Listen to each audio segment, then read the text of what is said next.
What's going on, guys? For today's video we have a Drew House unboxing. This actually is my very first time buying anything from Drew House. It's gonna be a first for both of us because this is the first Drew House video on the channel as well. But let's just jump right into this video. So this is part of the secret, hopefully I'm not showing my address. Yeah, okay. So this is part of the secret drop that they did. They dropped a few tees and hoodies, I think, maybe hats as well. I was a little bit late to it, but you know, I still had to pick something up because I've always wanted to try something from them. Now, I found out that their stuff does fit a little oversized, so I'm not entirely sure if this is going to fit me or not, but I guess we're gonna have to see. Looks like that's everything in the bag. Here we got the invoice. It says I got the secret short sleeve tee in the mint colorway in a size large, and it was $48. I am unsure on how much shipping was. Here is the tee. Very nice bag. Wow, very nice bag. I like how it says Drew House on it. On the front right here, it is printed on the bag. And let's open this up. It feels very nice. I don't even really know what type of material that is. And make sure that's everything. Then here we got the Drew House tee.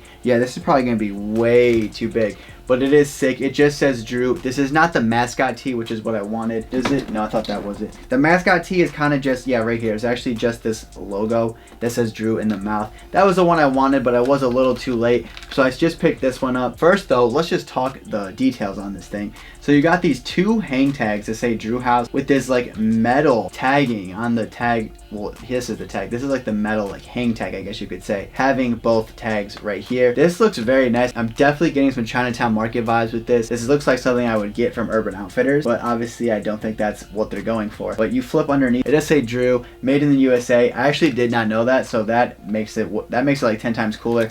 I'm glad to see that it's made in the USA. But this colorway is very nice. I do like the mint colorway. I'm not going to try it on because I did just get back from a vacation and my back is peeling like crazy. I've been cleaning up dead skin all day. So don't want to get that over the tee in case it doesn't fit me, and I don't want to sell it with my like dead peeled off skin inside of the shirt. So I'm gonna have to wait to try this on. But again, the colorway super clean. It does look baggy. I guess I will I meant to say boxy, not baggy. Well, the length kind of looks like it's gonna fit. It just looks like it's kind of wide. But yeah, this shirt is sick. I basically said everything that could be said about the tee. Did forget to show the back. Actually, on the back there is nothing, just this mint color. Let me know in the comments down below if you guys picked up anything from this drop, or if you guys have anything from Drew House. And like I said at the beginning of the video, this is my very first time buying from Drew House. I know I've been trying to stay away from doing unboxings where I just get one item. This was the first time I ever got Drew House, so I want to unbox them on the channel. So make sure you check them out if you haven't already. If you did enjoy this video, make sure you drop a like, make sure you subscribe, hit the bell so you be notified anytime I upload a new video. I'll catch you guys in the next video. Thank you so much for watching. I'm out.